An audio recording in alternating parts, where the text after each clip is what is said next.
Game 1 was decided by drafts, and Game 2 was decided by craft. Now, when we're coming into game number 3, we're going to see which wins out in the end, because last game was an absolute masterclass from FPX on how to deliver on a composition. That was a snowballing. Like, that's when you just have bruisers and you just keep running it towards the bottom side of the map. That was great from FPX. There's not a lot of opportunities coming in from TOP. But my God, would they, like, we'll go right into the replays, because this was the good. Like, this was the good stuff that we saw from FPX. When they found themselves diving through bottom lane, they got the kill on towards the jungle. He had to go towards the top side. And so like, okay, we have teleports coming through. But we're not gonna have GimGoon come bot side just yet. We're gonna just essentially give him that lead by staying top lane and execute towards the bottom line dive. That was LokeN and Ben finding themselves the constant targets without much of a chance to respond with it. This is what I was talking about with XX being the correct position, but unfortunately, his slow on his Q didn't amount to much because tunnel existed for Rek'Sai. So immediately, Tien gets himself that MVP, reasonably so. Like, man of the match, 10-0-6, based off the fact that he was always recognizing where he should be in the bottom lane. 73% kill participation as well. I mean, that man was just everywhere he needed to be, and I think this is a good sign for FPX, because one of the things that we praised about them going into their season, coming out of it and coming into playoffs actually, was their side lane dives and how well they're able to execute on those, and this was just a textbook of that. And this is a great example of why Tien has put himself as the third place, you know, in the MVP voting. Even though I thought the Shy should be in the ranking for that, I think this is a great example of it not being Doinb leading that team in that extent. It was Tien finding himself an advantage, going straight for the kill on Urgot, because the replays that we saw, that was the result of that kill. And then essentially just consistently going towards the bot side, and at that point leading Doinb to his lead. So I enjoy what Tien is doing for the team, and I think going into the summer it's going to be beautiful. Let's see if they can pick up that best of 5 win right now, though. But what they need to do going forward, we talked about this coming out of the game, is they need to have a consistent game plan. Because in game number 1, a lot of their problem, yes, part of it was the draft, but they didn't really have a consistent way that they decided to play through the game. They were like, okay, maybe we'll execute through this, maybe we'll execute through this, and they ended up split on that call, and it ultimately lost them game number 1. Game number 2 was better, but I want to see them keep that consistency in game number 3. Well, I mean, you just got to give yourself options. In game 1, they had one option and got denied on their level 1. So at that point, you have to do random to get yourself kills, upset tempo. So I think their decision-making in game 1 was bad. I mean, good for a really bad situation. So I'm not going to fault them for that. Remember, they almost got themselves back into the game because of that.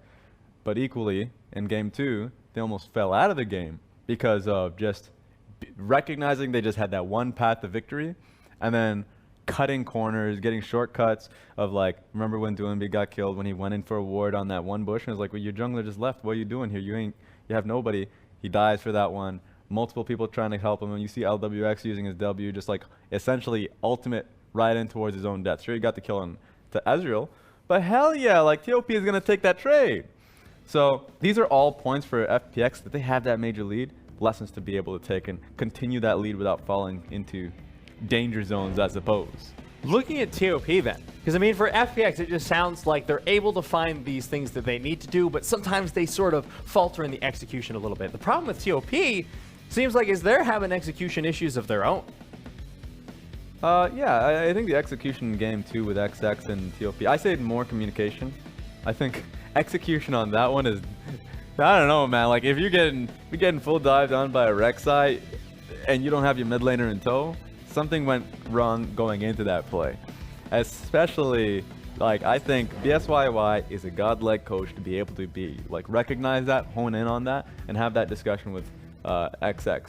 Because I don't think the call is to say, let's not play Urgot anymore. You should never shut yourself off of a champion, in the jungle that is, just because of miscommunication or mixed execution, as you mentioned, when the champion has found so much success for you in the past. So going to this game, he really feels like these teams are adapting so well. FPX adapted so well going into game 2. I want to see if TOP can learn enough about game 2 to be able to go into game 3 strong. This is so exciting going into Summer Split. Not even just that. Let's talk about the context of these teams in general, because both of these teams joined the league in 2018. So franchising, I mean, going from some of the worst teams in our league brand new to being here in the 3rd place match within 1 year. I mean, both of these organizations, both of these teams should be very proud of their progress, especially this split. I would say for FPX, hell yes. Like, they got all these players for themselves, and I think that their progress, essentially updating their coaching staff, their mid lane, their jungle, they recognize that their core of LWX, Crisp, and GimGoon were strong. They need to find ways to get around that. For TOP, it was a little bit different. For TOP, they already had Dan Gaming. Dan Gaming came into the LPL like from their promotion tournament, came in strong to begin with, and then started to teeter off. When they got that sick new sponsorship, right? Suddenly you are TOP. They first took that attempt of saying, we can work with these players. We don't need to look for like that hot new like talent coming through. We have faith in DSY, but it come through. I think that was a great decision to begin with. But going into 2019, they're like, all right, let's change everything, right? We're still keeping Cat. You saw Cat in one game going into the regular season and final week. They still have Moyu, and Moyu's paying off. But my point is, for them, they found growth just through realizing that BSYY is someone they can back fully. And I like that both these teams have very strong coaches, and you're starting to see it come through the series. I want to see it come through in the drafting as well, because game 1 seemed like it was a drafting win through and through for TOP, but game 2 more of a mixed bag. So now coming into the draft for game number 3, I want to see some adaptations both in play style, but more importantly between these two coaches in draft. Silas is my big take. Silas was a great pick in game 1 because FPX didn't play it well to counter out in mid lane. And then in game 2, they finally had that Renection option. So, oh, there we go. TOP wanted to give that away because it wasn't working for them in the blue side. And FPX has said, we'll pick that up ourselves. Honestly, I felt like Knight performed pretty well on it, but the Rex side definitely making a stronger argument, especially in that game number 2. It's a shove. Shove and ability to trade. Renekton will smash you in both regards. So, even if the Renekton was taken out, Irelia, thankfully FPX banned out the Jace, but that could have been an option as well. There are just a lot of champions that actually just do great in towards the Silas. It just depends on whether the solo laners are willing to flex it between the two. This time around, we don't even have to have that discussion. In fact, we're just going to see what TOP has a response towards the Silas. Looks like that's going to be the LeBlanc coming in as well. It's going to be very strong for Knight. I love seeing LeBlanc on mechanically talented mid laners because there are so many amazing plays we've seen. You know, last year we saw Icon make a crazy 1v5 play with it. I'm excited to see what Knight's able to pull out. In fact, JD shut FPX out of the finals with that LeBlanc play from Yagao. LeBlanc just does so much. She is a playmaker. In times of deficits, when you're behind, she can find you way back into the game. I think that's something that TOP have been sorely lacking in the last game, is when they had themselves in a deficit, they didn't have a way, no pick potential. This will cover that. But now looking over to FPX, that is going to be a top lane Silas, as the Corki has been locked in there for Doinb as well. I'm a suspicious man. I'm suspicious of other people. I'm myself. I'm incredibly trustworthy. You can trust my. You can trust my. Right. You quiet down. When we have seen Corki get picked early on, and I'm talking about when it was Rogue Warriors and Doinb was tag teaming with SNLZ, that was a Corki 80 carry. So my point is Corki is very likely going mid lane, but if you already see Silas and a Corki pick, I'm saying that that's easily a flex potential towards LWX as well. I've seen him play it a few times in my life, so I'm never going to pull it past FPX to come up with a new strategy.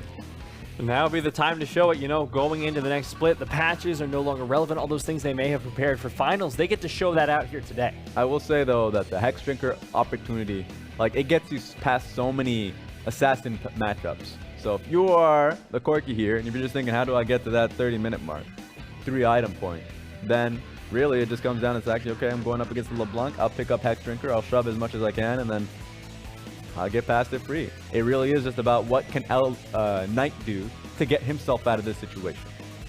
Looks like he's going to have the time of his life, but in the bottom lane, there's a little bit of concern here for TOP because that's going to be the Lucian picked up for LWX. It looks like TOP's response, they're looking towards either the Ashe or the Varus, both utility-heavy 80 carries with that strong ultimate. I wonder what Moyu is going to go towards, because in the past he's gone towards a Jax, like solo queue, when he sees himself going up against the Silas. I think Jax is a pretty good option here. Just depends on what his inclinations are, because I'm seeing a topside heavy focus coming out of TOP. Rek'Sai is so great with the LeBlanc. You can set up towards finding the picks on towards Corki. That gets locked in. Boom! There it is. The trouble pony in the top lane. FLICKR going to be picked up there from Moyu. Of course, only 2 picks so far, but 100% win rate, so that's pretty good, statistically speaking at least. Raz, how do you feel in this game in particular? I'm worried, man. Like, FLICKR versus Sylas is not a good matchup for FLICKR. Early on, before first base, before like he can really get his first like phage and sheen and all that, he gets run through, gets out traded, gets out pushed. FLICKR has it rough here, but remember, Rek'Sai and LeBlanc have a really good 2v2 through mid lane. Like Lee Sin will have troubles trying to like trade through Rek'Sai because he can knock him up during his mid Q. There's a lot that he can do specifically in that matchup, and this is a great amount of pick potential coming out of LeBlanc. So I'm saying through mid lane, they can help top lane. Moyu can pick up his items, and then in a longer lane, like basically post Trinity Force, then you say Sylas will have problems. So what's the game plan here for FPX? Because they've got the early game in the bottom lane with the Lucian. They've got the Galio, of course, can go towards the later end of things. They have the Sylas as well with the Corki. What are they looking to put together with this composition? I'd say play it slow. I think that, first of all, playing towards your top lane is a big benefit. You can shut down a lot of good stuff that Rek'Sai wants to get done in the top side just by having the Sylas have early shove. So I'm fully expecting FPX, right? You can see, like Tien helping the Sylas out early on, possibly looking for a dive because Hecarim is just that vulnerable early on. And then maybe looking towards mid lane because it's kind of difficult to ever get a gank on the LeBlanc, especially with the Corki being your assistant. But you can start getting mana off her, helping the Corki out a little bit when he needs to get a base off. Essentially, I want to be able to see Tien help out Doinb and help out GimGoon to keep them going. I think LWX and Chris will be fine in the bottom lane. Tien gonna have a lot of weight on his back as he needs to prop up his solo laners so that his bottom lane can carry through and they can keep the pressure away, because if Knight is able to run away with this mid lane matchup, suddenly Moyu is gonna be one scary horse up there in the top lane. We'll see how each team executes as we get into game number 3 of FPX versus TOP.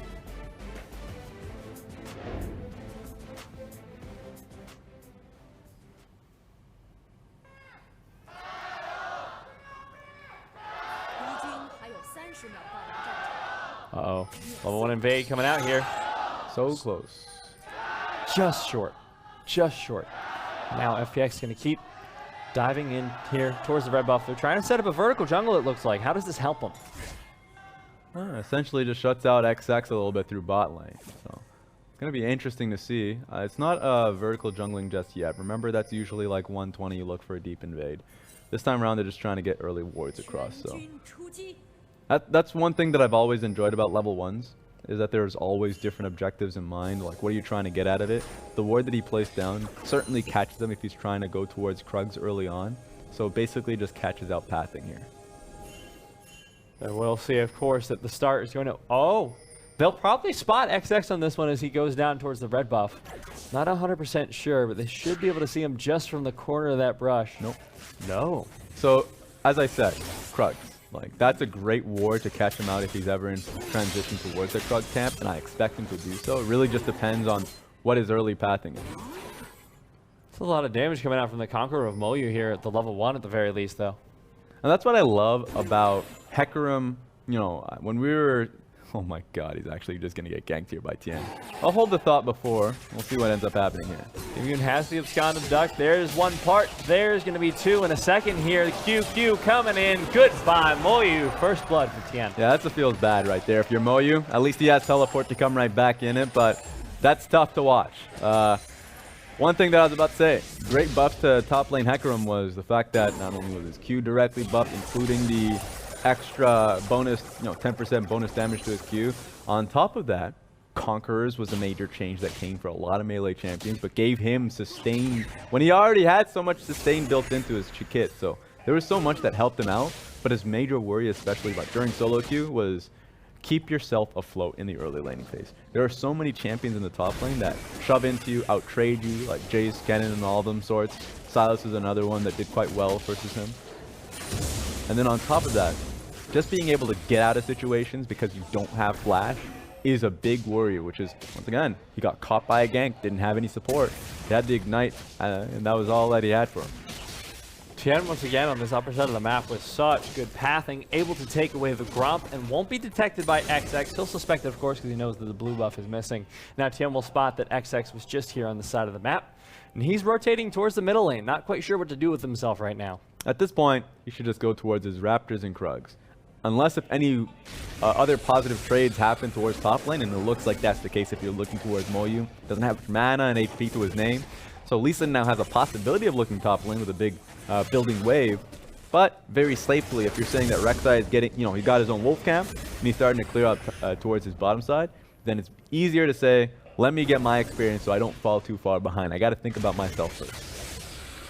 XX will invade onto Wolves, try and keep himself up in this matchup, and the Krugs will be secured by Tien as well, but this does mean that he is able to get a top lane gank early on into the game if he feels like it. I don't think so. I think right now GimGoon actually just doesn't have enough mana to support it, and the wave is starting to shove into Moyu. I think Moyu is relatively safe here. I do think that if there's ever a concern for GimGoon shoving in without an ability to reset the wave, then sure, he could come up top lane, but that's not a concern. He's even teleporting right there. We'll have the full mana, full HP, and as a result, Tien just going to go back real quick.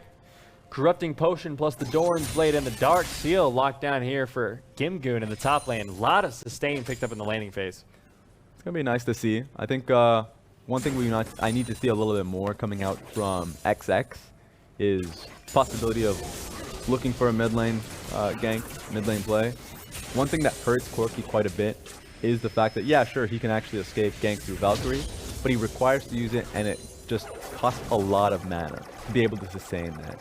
So it's going to take him some time before he ends up getting up his own Hex Drinker, but at this point in time, he's susceptible to these ganks.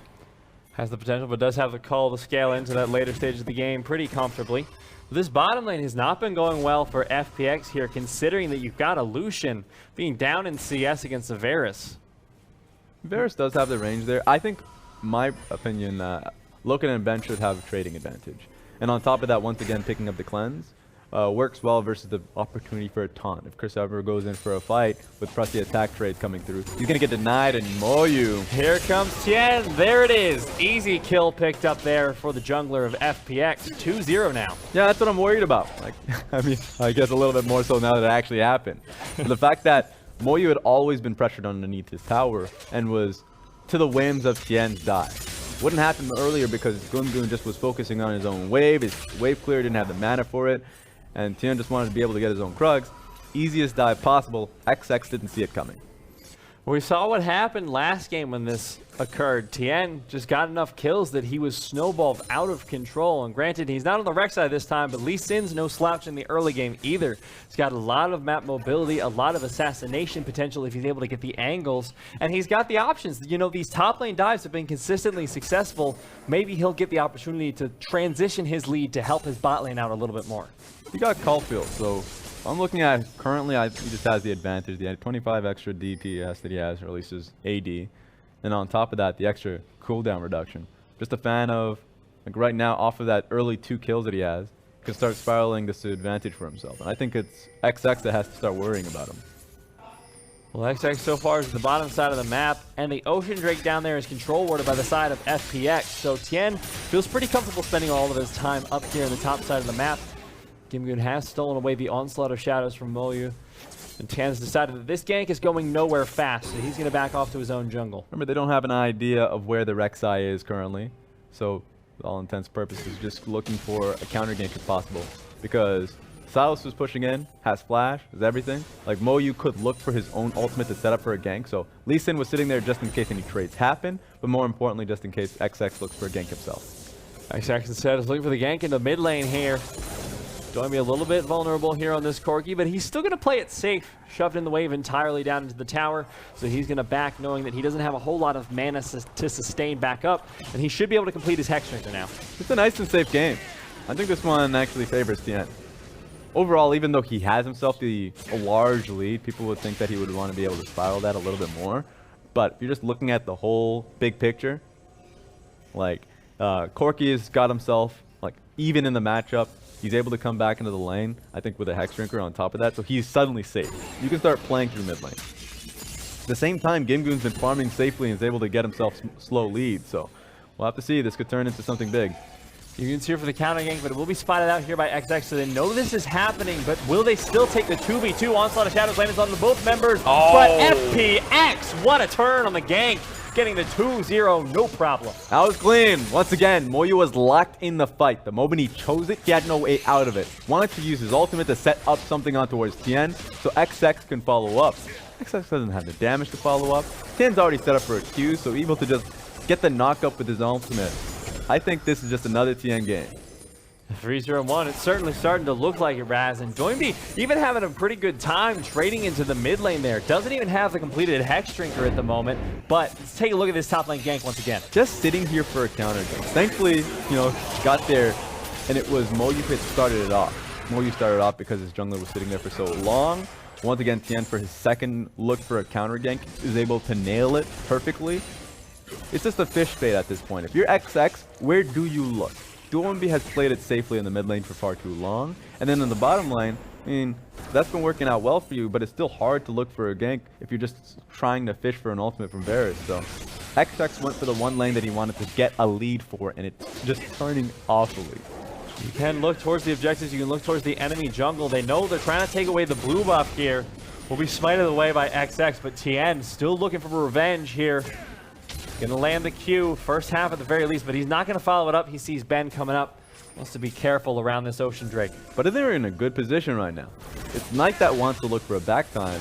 And even though they were able to, like, XX was able to steal blue from them, as right now, FPX are in position to look around for Ocean Dragon. They may not start it, but they're certainly in a position to stop TOP to even think about contesting. Yeah, Knight doesn't have teleport. Remember, he's packing the Ignite, so he's not gonna be able to make it into this to contest. So just at 10 minutes into the game, the Ocean Drake's going to be picked up. It's before that 14-minute mark, so this is still going to help him out during the laning phase, especially now that Doinb doesn't have his blue buff. And remember, this helps out GimGoon so much more. The sustain that he's been trying to, he's been trying to push out this lane for so frequently. Hecarim has a problem underneath tower at all times. Now he has extra mana sustain that the Ocean Dragon is going to be giving him. So it's a big plus to GimGoon in his strategy of just consistently shoving out this matchup. It's only going to get worse for TOP that are trying to find answers through at least the mid lane, but it's been getting stalled out for. Let's take a look at the minimap. No wards whatsoever. They don't have any sense of vision, so they need to try and find a play, because they've been through this game before of just stalling out for a play to happen. Maybe just hoping that XX can find a proper gank, but Tien's always been on top of it. And now FPX, they're looking real happy with this game state so far. 4-0 in kills. They're up 3,000 gold, their own first Drake as well. And now LWX has backed and picked up that Blade of the Ruin King, so he's going to be very strong hitting his power spike here in the bottom lane. Whereas if the answer wants to come out from LokeN, he's going to have to back first. We'll see what we end up getting here, because Blade of the Ruin King, as mentioned, like coming right back into the lane before LokeN even hits it. This is great for him. Like, right now, LokeN needs to find a time to back, but he's actually messed up his back timing here, and should be an opening for FPX to try and get something off this one. So we'll see. Tien actually starting up top side, but I like the options here for Tien. He's going to be able to get Rift Arrow for himself, can look for a top lane play, or can try and segue that one through mid. They will always have members alongside helping them, and it's going to be on TOP that's always trailing from behind. TOP are going to spot this one out, but I mean, look at their positioning on the map. What can you do with this at this point? You've got to send everyone up, and by the time they get there, Tien might have even just taken this. No, they got this. Oh, I like this from TOP. 800, where's he going to go? Looks like Tien will secure it.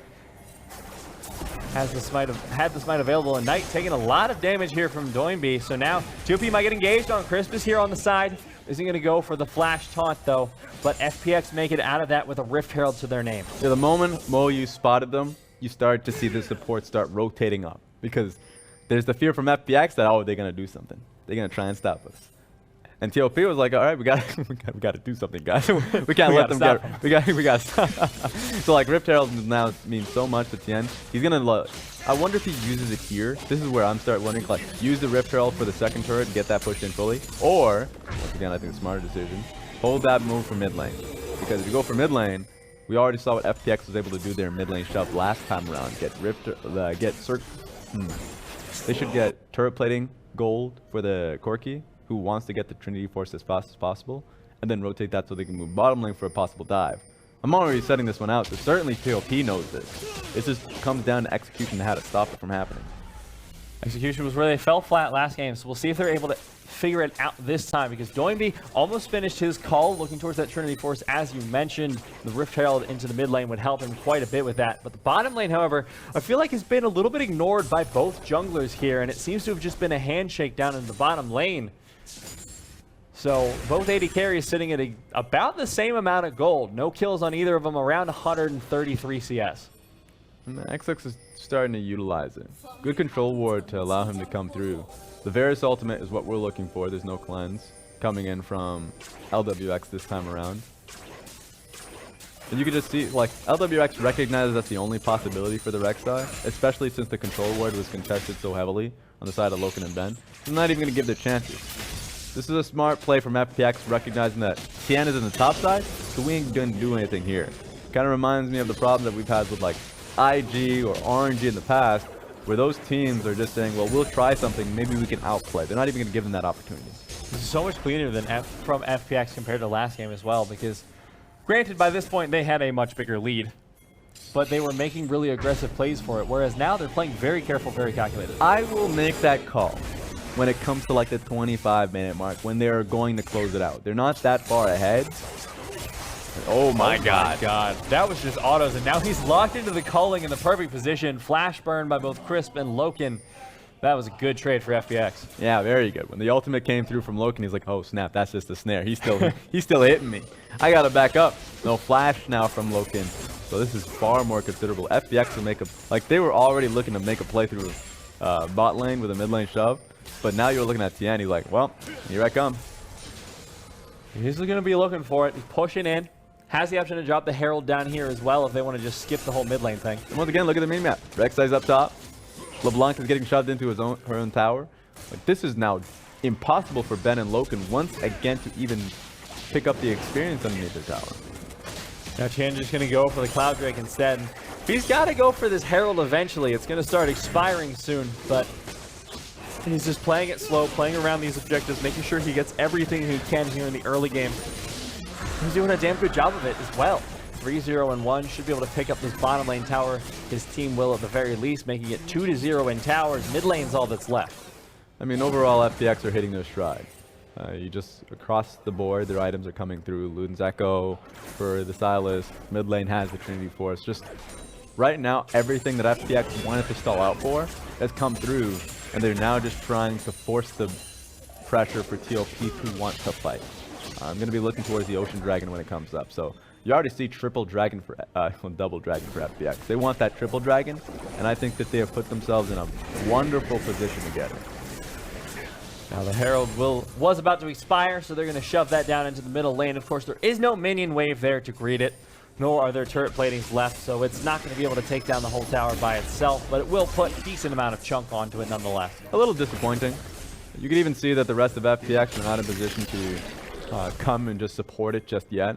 Means that they just have to commit to another play to take that mid lane turret down. Ooh.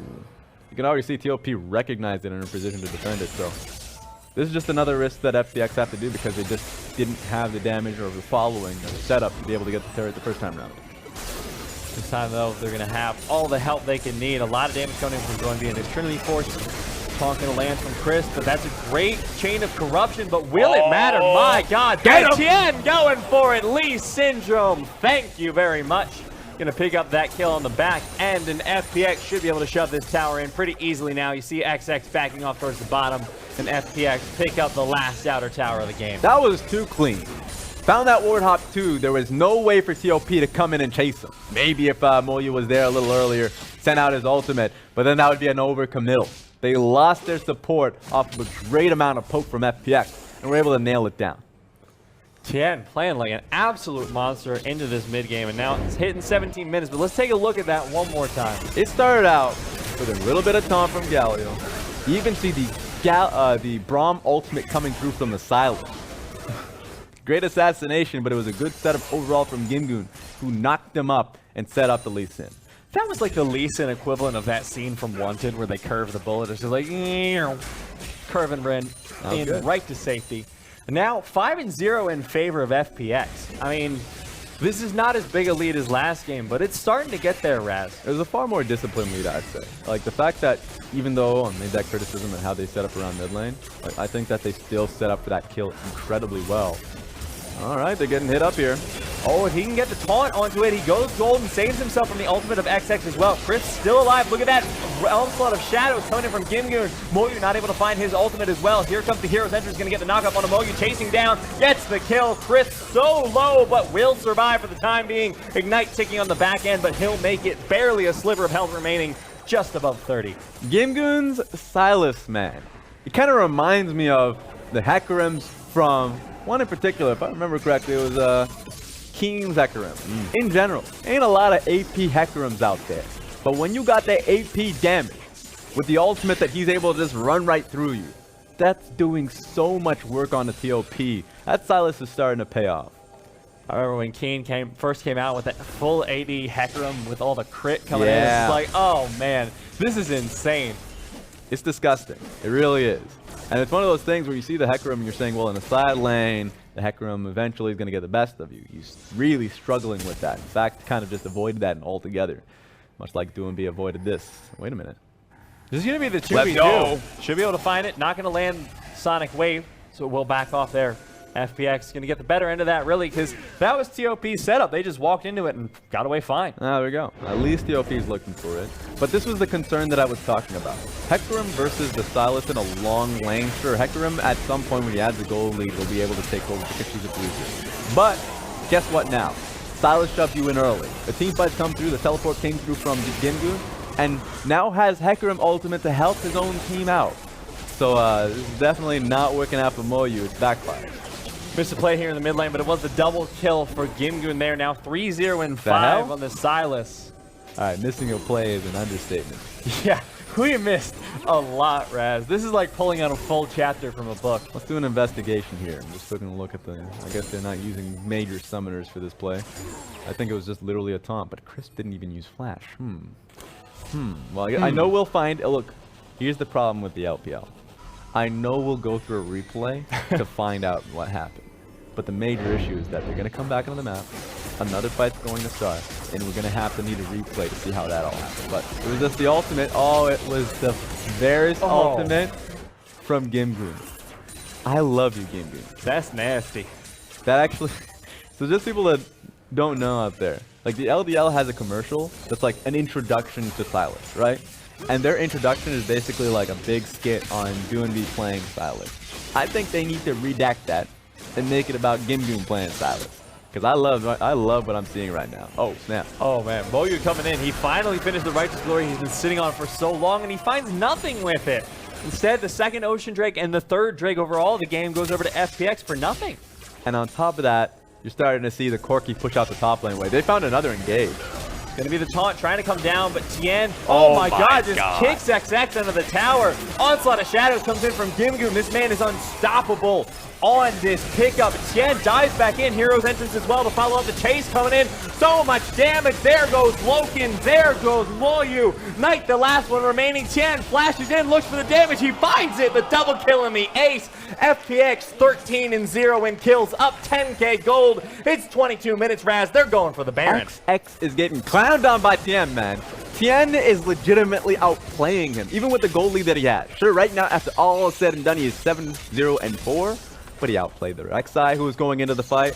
Coming in, just kicks him right into his tower. It's like, okay, you'll eat that for a little bit. Now move on to the next person, next player to the fight. Even locked on his Q, along with GimGoon, who finally joined the fight. Hackarem ultied in there. Take a look at this, because it started out decently. But you see him kick him right in there, immediately as he comes out of his Rek'Sai ultimate. And then take a look, the Hackarem ultimate came in, sets up Tien for the Q, so they follow through on the bend. Well, also Doinb comes in, rotating from the top lane turret. Everyone is set up to fight. This is what I love about FPX. They're a team that when they see that opportunity, they will rotate from their side lanes. LWX and Chris saying, okay, we'll not take any bit of more experience from the bottom side of the map. We will join the play. And so far, they're executing masterfully. I'm actually really interested in the build coming in from LWX, but first let's take a look at this team fight, because this is surely going to turn into something real quick. 2OP are all on the flanks looking to prevent this mid lane inhibitor from going down. We'll have to see what we end up getting here. FPX is pushing this one in. Oh no. There's the chain of corruption. Goodbye, LokeN. My God, what was that damage? AP chain of... This is when you start looking through all the CC utility from these champions. You're like, all right, what's the AP ratio on this one? We're going to have to find this one out. What do you mean it's a 1.3 AP ratio? You're kidding. Disgusting. It's not quite that high, but my God, the damage coming in from FPX, nigh unstoppable. They take down 1 Nexus tower. They're going to take down 2. They might take it to 3 games. They just got to keep this fight going. GA's been popped so far for Tien. Still alive for the time being. Going to make it out of this one. Kicks away XX. He gets taken down finally, but the Nexus is exposed in FunPlus. They're starting to do it. They're bringing it back. It's a 2-1 score. Can they take the 3rd place? 1 game remaining until we find out, Raz. FPX are looking clean today. I'm gonna walk that back and say Tien is looking clean today. Tien is on point. What I'm looking closely to is in game 2, I said that okay, he made the great call to just go on towards Urgot and Raptor camp, and he just recognized what the next point is, bullying bot side of the map. This time around, it was a far slower game. He had 2 kills, but it didn't accelerate as much as you would expect it in the last game. He was smart enough to recognize, all right, take top side, base, knows that GimGoon is ready for a dive, finally joins him and gets the kill. So there's a lot that's happening here, and it's just great communication with him and the rest of his lanes. Then obviously when he gets that lead, he's rolling down the bottom lane. There's not much XX is doing to stop this. I really like the game-to-game progression here from FPX because you look at that gold lead, that is a lot more dominating. You'll note slopes up a lot faster. I think what that tells me is that FPX are getting better at accelerating the game. Like you said, that last game, they sort of got a super hard lead early, and it took them a while to finish it. That time, they worked really hard for that lead. Well, the benefit of being able to stomp last game, and really the only thing you're talking about in between games is, well, first of all, how do we adapt going into game 3 draft, but more so, War saying just stop it, guys. What are you doing? Like, right when it comes down to these random 1v1 situations that you're putting yourselves in, just really group up as a team or be a lot more cleaner around team fights. This time around, that was exactly what happened. So it's TOP that need to drastically change the way they're first and foremost drafting. Second, like trying to accelerate like mid lane or top lane, because this time around they had a LeBlanc, but they didn't really set up around, got good enough control around mid lane, get a control ward, I think, top side, to be able to force Corki out of mid lane at all. There was no chance for her to him to ever use mana for Valkyrie, or even have to use his flash. There's actually he was just the safest you can be, right? And then top lane was just under constant threat, and XX didn't have vision of Tien. So how is he gonna know when to come up and, like, there was like one time, he's like, all right, I'm here. We're cool. There's nothing happening here. I'm gonna see you next time. I'm gonna be going to the bot side. And the next time, it's like, oh, I should have been there, but there's just so much information that I'm lacking that you're just under constant threat of a dive in the top lane. And for TOP, I mean, I feel bad for LokeN and Ben, man. Yeah. They have been getting the short end of the stick this entire series. I mean, game 1, there was like, all right, we got our good lane, but we did it by ourselves. No one came. No one cared about us. They just left us, and they're like, you can win it, right? And game 1, yeah, they were able to take up that mantle. They were able to live up to those expectations. But games number 2 and 3, they've been left alone to their own devices, and it just hasn't worked out for TOP. And I will give credit to Ben that he rotates to match plays around Rift Trail. Like, he's always in the right place. But you're right, a lot of what's bleeding towards the bottom lane is not looking good for them. So what I would love to be able to see is more aggression towards the mid lane, really shut Doinb down, essentially force Tien's hand so he's not under like fog of war at all times. He needs to be able to show himself and show himself to your strategy, which is if you're picking LeBlanc, play to the LeBlanc. TOP gonna have to be able to shut down Tien, stop him from his role, or he's gonna take the game to a 3-1 victory for FPX in game number 4. We'll find out in a few minutes.